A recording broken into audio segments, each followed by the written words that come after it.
Good day and welcome. This is another edition of Newsmakers, a production of the Rock County Civics Academy in conjunction with JATV Media Services. It's an opportunity for us to bring people into the studio in the hopes that you'll get to know them a little bit more closely. It's a chance to learn a bit about their background, their experience, how they got to be in the position that they're in. And more importantly, it's an opportunity for you to know those people in the community that are making a difference in the quality of life that we enjoy here in Rock County. It's my pleasure today to welcome into the studio the mayor of Milton, Wisconsin, Eric Stockman. Eric, welcome. Thank you. I appreciate the opportunity to talk to you today. It's great to have you, and I want to say that having lived close to Milton, I'm on the farthest north end of Janesville you can be, but I'm in the Milton School District. It's always been a community that I've watched with great interest, and you seem as a community to really be on a positive roll right now. Absolutely. Yes. What's the secret sauce? How do you make that work? Yeah, it's our people. It's the folks that live in Milton, the close ties that we have to community. A large number of events, both chamber events and other community-driven events, really bring people together. And when I compare our city to others, I say what stands out is when you walk down the street, people will still say hello. When you meet face-to-face with people you don't know, it's a friendly community. We look out for one another, we care for one another, and we are growing. We're growing like crazy, but we still have that small town feel. And it's all those things interacting together that makes Milton really special. Well, and as I look around Milton, I can't help but notice that there is a boom in the housing stock going up. Not only single-family homes, but I see a lot of multifamily coming up on the west side, particularly over by the YMCA, the Parker Y. But across town, there's a lot of construction activity. And you go to the east side, your industrial park, it never stops. And for some reason, you found the right combination to not only retain and grow the businesses that are there already, but you're bringing new things in. Give us a little history of that East Side Industrial Park, because to me it's a bit of almost a textbook example of how you do it right. And that started even with the last administration, our last city administrator, in a big push to create and grow more of these TIF districts where we find great businesses that want maybe a little better deal on land, or they want some sort of a benefit tax-wise to bring their business to Milton, whatever it may be, which then causes them to make a great investment in Milton, also adding great services, great amenities to Milton at the same time. And all that that's just more growth. And we know how that growth affects and helps our tax levies and helps us as a city. But I guess being diligent, selecting the right types of businesses, making deals with the right types of businesses. And that, like I said, that started before my time. And it continues, because even we were very thoughtful when we selected our newest city administrator, that he or she would have a great background in growing the business park, because we knew the success that we had, and we knew it was important for us to continue to grow. And so yes, we're excited to see it grow. There's still more businesses being added today, and we seek more land to continue to expand and grow. I was going to say that is one of the latest pushes, is for the city to acquire some more land and turn that land into shovel-ready development sites. It seems to me that one of the turning points in that industrial park came when you finally reached an agreement with Clausen's Chocolates. And as part of that agreement, I believe that there was a rail spur that got extended into the business park, and that opened up a brand new opportunity to develop. And since that point in time, Clausen's has expanded, but you've seen some other new businesses land there. Yes. What makes the area so attractive, particularly when other communities in the region, they're all struggling with the idea of finding diversity in their workforce and trying to ensure that diversity is adequately supported in the community. For whatever reason, it's moving positively right now in Milton. It is. You know, we so even with the Clausen, we saw the first stage of development, and then additionally adding more shifts, which required more workers. I think we have a great inventory of Milton residents that are looking for jobs to choose from, and I think it's easier to bring a business to town, knowing that you're bringing business to a town that has very strong schools, has an awesome library, a great activity center, has all those amenities of a great city. And I think that any type of business, or most business, is going to grow and flourish in that area. The use of tax increment financing districts has had some controversy across the state of Wisconsin. And on the one hand, it's I guess you could characterize it as the only real tool municipalities have to create incentives for business to come into that community. But it has been overused in some communities, and the limits have been stretched almost beyond the imagination in some applications, and yet it still seems to be a very effective tool the way you're using it in Milton. Give me a little bit more background on what you are specifically looking for as a community when somebody approaches you from an economic development perspective and says, hey, I'm thinking of coming here. Absolutely. I think we want to find business that isn't that's also going to create jobs for us. We're looking for businesses that will, once that initial planting or construction begins, we're going to see growth from that in future. Multiple phases of growth are growing over time, or as I mentioned before, just like a car dealership, something great to have in the city that adds something to the city. There's always going to be naysayers, and I struggle with trying to explain sometimes how if without these TIF districts, many of these, if not all of these businesses, would have found another location for their business, because they do exist, and they're, in a sense, shopping for an incentive or a place to make their roots, and they want to find a community that's willing to meet them in the middle and share some. And once these TIF districts do convert out and the tax dollars flood or infiltrate, come back to the city, we're going to be in a fantastic position. Well, and patience is one of those virtues that you have to have a lot of in that business, because for the general taxpayer to enjoy all of the benefits of that new tax base coming in from these districts, it takes years for those districts to mature to get to that point where the general community is benefiting. And it's nice to have a community that understands that those are kind of the ground rules, and that good growth is something that you have to invest in, that you have to be competitive in the marketplace, and you don't grow a community on its own. That's right. It's a partnership. Talk about the partnership between the city, the school district, the chamber. There seems to be sort of an informal agreement that you sit down and talk to each other and keep each other on the same page. And that's unusual in most communities. It is. It's a neat meeting we have. It's scheduled intervals. The leadership from all of aforementioned different organizations get together. Let's talk openly about issues we're having. Let's talk openly about big things that might be coming, struggles that we're having, great announcements that we have. And we are very, very tightly connected. I just sat down with our superintendent, Rich Gruber, yesterday, and what can the city do to help the school district and vice versa? And we both agreed we're doing what we can. We're communicating, and the same goes with the chamber. But those the meetings are great. We talk about current events and things that are on our plates, and there's also, we call it a little bit of a team building. So we're working together. How can we make ourselves better too? A little task at the end of the meeting. So I really enjoy them. I like getting together with all those folks.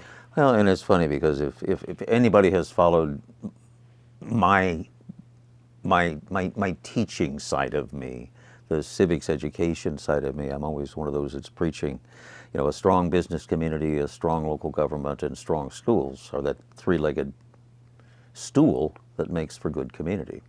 And if one of those links is not in place, if one of those legs on the chair are not working, you know what happens. It all falls down. So it's admirable that you're having these conversations, because that isn't necessarily the norm. No, it's not. In fact, one of the topics, just to show my hand a little bit, we're talking about, we see all this growth that we have now.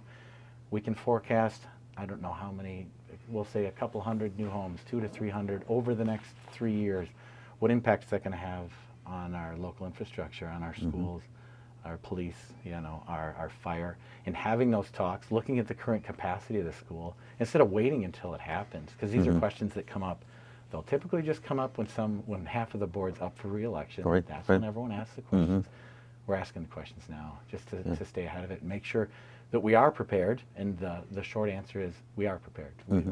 We're not taking on more than we can support in the future. That's the really short answer. There's a long, drawn-out answer for that. No, absolutely. Yep. Absolutely. And I completely understand. You didn't, well, you're a product of Milton, as I understand. You grew up in Milton, correct? That's right. Yep. That's your roots, that's your home, and you left home, and now you're back. Give us a little bit of the journey that Eric Stockman took to bring him full circle and bring him home again. So, graduated Milton High School in 1995, and that was a previous century. It was a great year. It's funny to think, that was 30 years ago. Graduated Milton High School. Always liked electronics, tinkering with things, fixing things, make better, restore, renew. Always my thing. But wanted a challenge. My grandfather was in the Marine Corps, so I joined the Marines and learned an even higher respect for authority. Got kicked around a little bit. Early stages of leadership, trying to understand how to lead a group of people. Military is great. Of course, they just teach you yelling and force early on. Tools you don't get to use in the real world. But I was going to say, I can't imagine you yelling. No, thank you. Good. Yeah, I can't imagine that. I don't. I have a very, and that's part of that journey. If you go back to the 1997, 98, yelling might have been a tool. In learning now that you don't need to use that tool. You don't need to raise your voice to get a group of people to follow you. But early on, you want to move up in rank. You want to gain rank. With it comes money. Comes probably more sleep at night. And it's very almost more selfish. And then transitioning after the Marine Corps, I did. What was your MOS in the Marines? 0351, anti-tank assault, part of our infantry. And how did that get you into electronics and feed that interest and hobby of electronics? Oh, yeah, any sort of. I've got this mental picture of you out in the middle of the field fixing a tank. There's no connection at all. There's no. And in fact, I wanted to go to college. I wanted to get my commission. I wanted to be a lieutenant in the Marines. And I wanted to do electronics. And that was part of my decision to not go that route. Is that, unfortunately, the Marine Corps doesn't have those highly technical electronics repair. Being a department of the Navy, those are held close with the Navy. We'll leave the jokes aside. The electronics. So I did after the Marine Corps. Then I went to college. Got a degree in electrical engineering. Joined a fraternity, looking for a lot of that brotherhood, that camaraderie that I had in the Marines. Was missing it big, and I found it in a great organization at UW-Platteville. And I moved up through those ranks, and I was the president of the fraternity. Again, honing in on those leadership skills, getting a group of people to follow and to be part of that greater good. Look at the mission of the organization and getting a group of people to follow and move forward. And it's sort of built. I liked it. I liked leading people. I like being in charge of people. I think that I like to find a group of people with differing opinions and bring them together. Find a common ground where not everybody walks away happy, but we walk away and we make a decision together. And then after college, I'm still in that electrical engineering, controls engineering. I manage a business unit now for Automation Solutions of America. Have a group of software engineers that work for me, great folks. And it's probably in the last 10 years that I really think that I've finalized that piece of the leadership and leading people, in that it really comes down to taking care of the people underneath you, finding out the people that work in your team.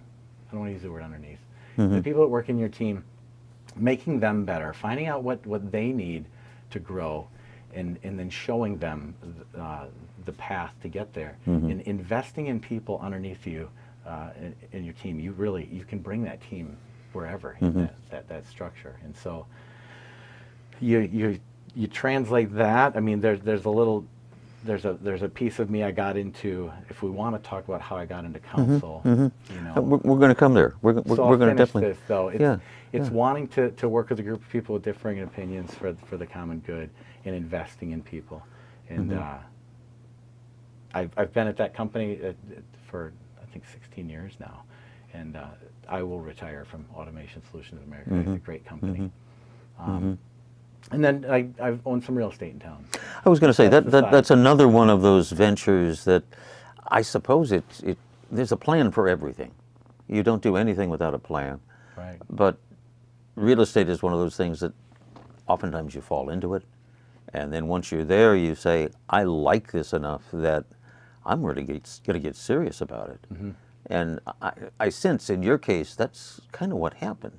You live in a beautiful old historic property, the old library at the old Milton College campus, and I admire the fact that campus is still alive, and there's still a heartbeat there, even though the college closed years ago. And you've been part of keeping that heartbeat happening. What would drive a guy to say, I'm going to buy an old building on an old college campus and turn it into something that's savable, salvageable, and beautiful? So that wasn't my first building. I had a building before, and my parents were in real estate. And I remember my dad explained to me how this all works and what you can buy, how it works with the rent, and it seemed like a great investment. And I really have been drawn to the older buildings, because in Milton, that's a majority of our investment is in both of the downtowns. You have a commercial lower retail space, and upstairs you have some sort of an apartment. The Whitford Memorial Hall, being the college building you speak of, was very unique, and it sat empty from, I'm going to say, because I wasn't too far out of high school when there was an antique shop. So college closes, early 80s, gets sold to a couple, and they turn it into an antique store. But it started sitting empty, and I would go visit it, and I'd get the key, and I'd tour it. I want to do something with this building. I just want to save this building. And I think that's part of my early phase of life of wanting to fix and repair and restore. I want to save it. The only way we're going to save it is if we put a viable business in it. And so my wife, now girlfriend at the time, we wanted to open a gym. So we just said, this is a great place for the gym. And I had went back so many times to look at this same building. Eventually the owners said, just keep the key, Eric. Okay, you hold on to the key. No one else wants this building. Keep the key. Make us an offer. We'll accept about any offer from you, okay? But just make an offer on what makes sense to you. And they made it very enticing. They made it easy for us to purchase it and put a gym in. And it quickly grew from there, adding businesses. Now a coffee shop. In addition to the gym, there's a photography studio. We live on the 3rd floor. And so love restoring and keeping the buildings. We are going to a great effort right now to restore the exterior porches on that building and the soffit line. A typical investor is going to just cover that with aluminum soffit. Do what you need to keep it weather tight. Move on. And we ripped all of that off, and it's all new wood with the same colors from 1903. Well, and that sensitivity to the historic character of the building, is a nice touch. It's a really nice touch. And it's one of those buildings that I enjoy just my time that I get to spend on that campus. It's remarkable to me that you have that building alive and well, and there's 2 other buildings in short proximity to you that are both about the same age as your building. And both of those are occupied and they're full of life. And then as you look around that area, there's what, all told, maybe 15 old college buildings that have been creatively Sure. reused Yes. in one form Yes. or fashion or another in that 2 or 3 square block area. Yes, yeah. Homes, dorms, the church is in one, the school district's in one. When you restore one, it has an effect on the others. Everybody gets on board. Everybody wants to jump on that. There's this old saying in urban development that you inspire one person in the neighborhood to make an investment in their property, and the neighbors get jealous and they make the same investment, and then that builds over and over and over again. Yes. You see that continuum of reinvestment, and it keeps neighborhoods alive. It does. It does. You've got some other buildings in town. You're in the housing business, but you like old buildings. Yes. It's my favorite. Yeah, which it's admirable to have somebody who sees the value in preserving our history like that, and to do it with a little TLC it makes all the difference in the world. How does the fact that we've got Eric Stockman on the one end, you are a real estate developer, you own a lot of real estate in the area, now we've got Eric Stockman on the other hand, you are a public elected official, you're doing all that you can to give back to the community that you love. Where do you find time to not only do these 2 jobs, but this job you've got with your full-time job, and there's a family in there too? Yes, so the family just downsized slightly, not in number, but the 2 of the girls went off to college. So I find myself at less basketball games. That was one of the sports. In general, without them there, miss them terribly. I'd take them back in a minute, but this is good for their futures. So it picked up a little bit of free time. My 9 to 5, it's not a 9 to 5 though. It's more of the 7 to 4, 7 to 3:30. That takes a lion's share of my time. And I work for a great company that is flexible. They understand, they support and understand being mayor of Milton, and that was something I wanted to do, having the talk with them before, understanding there's going to be some conflicts from time to time, but really I don't let it affect work. You can still get the job done. My wife, Katie, helps tremendously. She handles most of the real estate. Okay. It's the construction and making sure the contractors do what they say they're supposed to do when they're supposed to do it. That is where I come in, but she handles all the leasing and the painting and the turning over of apartments and cleaning. So really she's running that. It doesn't take much of my time. It's more the mayor. A lot of team building. That's it. A lot of team building, yes. and understanding where each other has strengths and interests, and putting them to good use. That's right, yes. How did you end up at that one stage in life saying at some point in time, I think I want to run for city council? So there was a time when I could walk down College Street and I probably could count 8 open storefronts with nothing but for rent signs, very dilapidated facades. And slowly we bought those buildings, restored the front facade, and found new business to come. And it's not actually that hard. You clean up a building and you restore it and bring it to code and put nice paint, new finishes, new upgraded bathrooms and electrical. People want to open their business. And so and it's not all us, because it's those business owners that take that risk to create a business and be entrepreneurs. Together we built that downtown. And I'd love to tell you that was my plan. I want to revitalize the downtown. I think that I wanted to restore those buildings because I love history and I love antiques. But looking back, we did revitalize the downtown, along with the city and a lot of facade programs they have, as well as those entrepreneurs that open the businesses. And so at a point, I'm looking at what we have for inventory and the number of businesses, and I'm realizing that with all of these folks, they're somewhat dependent on us, and I'm dependent on them. The city needs to keep moving in the direction that we're moving. I couldn't say we're doing anything wrong. I just want to keep moving positively. I want to keep growing. We need to stay safe. We need to have good schools. I need to get involved. And so that was the first run for city council. Not even entirely knowing what a mayor did, even at that time. Some reading brought me there, but early on, not even knowing 100% what I was getting into. Yeah. And then it's not very long thereafter, the mayor, well, I will say the mayor pro tem role pops into play. The mayor at that point in time, Anissa Welsh, I think she saw some talent and skills and the ability to help people work together. And I think she wisely pushed along that button that got Eric Stockman to say, yeah, I'll go along, I'll do that. Yeah. Anissa did encourage me to run. She was a great support for me, encouraging me to run to be the president of the board, gave me opportunities to speak in her absence. She had some things that took her away, and so it was Memorial Day, actually. She kind of had a few, I probably had a month and a half. I don't want to do that to her. But she goes, you're going to speak at Memorial Day. It wasn't an ask, it was a, you're going to.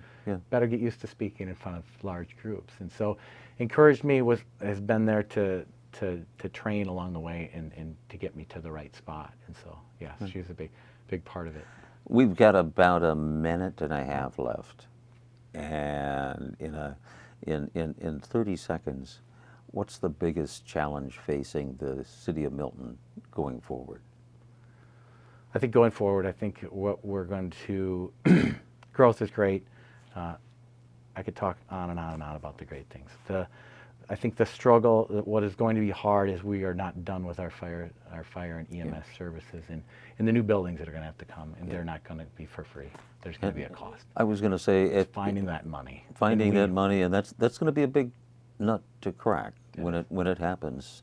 And that'll be the topic of another one of our conversations along the way. We can, absolutely. Eric Stockman, it's been kind of remarkable and fun to watch you grow into the various positions and roles that you've taken on in Milton.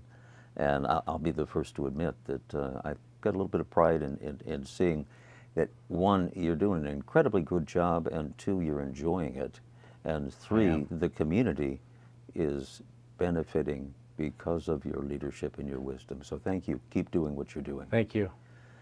My guest this week is Eric Stockman. He's the mayor of the city of Milton.